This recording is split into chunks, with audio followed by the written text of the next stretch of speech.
Biciclettata oggi nel giorno di Pasquetta per il candidato sindaco Massimo Bitonci.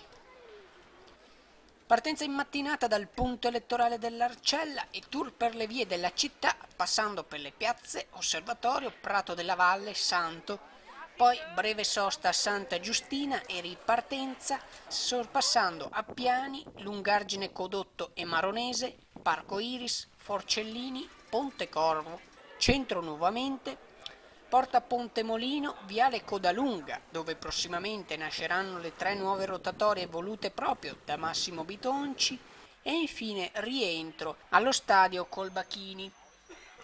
Un tour di 5 ore e di quasi 30 km per osservare i problemi da una prospettiva differente e magari, perché no, occasione per perdere quel chilo in più preso proprio a Pasqua. Zwischenmarciane News, Padova. L'hai fatta.